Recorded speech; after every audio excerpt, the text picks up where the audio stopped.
Rocking on her knees, Katherine Bingham wound her arms around her middle and stared at the lifeless form of her mother on the kitchen floor.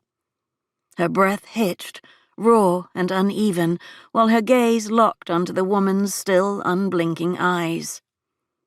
A hollow hum escaped her lips, a fractured lullaby from her childhood, as if the melody alone could coax life back into the lifeless.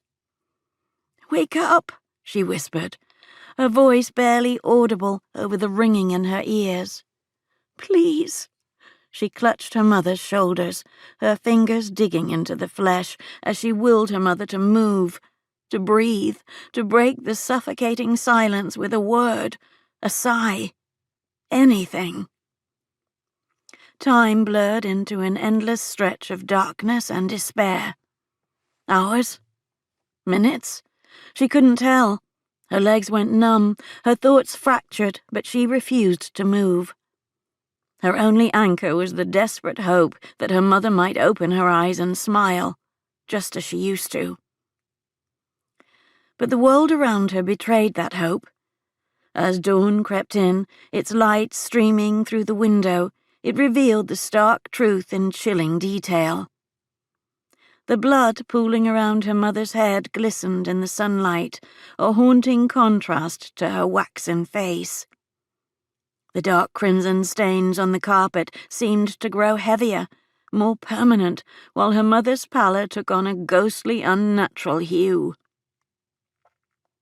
Katherine's trembling stopped, replaced by a cold stillness as reality began to seep in, slow and unrelenting.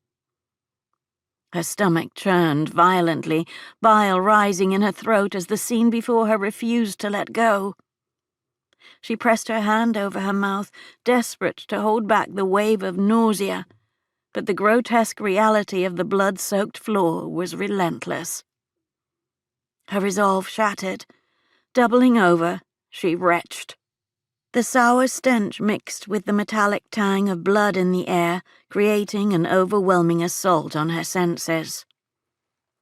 Tears streamed down her face in hot, relentless trails, her body convulsing with silent sobs.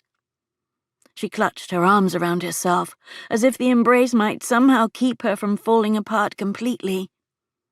But the questions were like knives, stabbing her thoughts one after another, refusing any reprieve.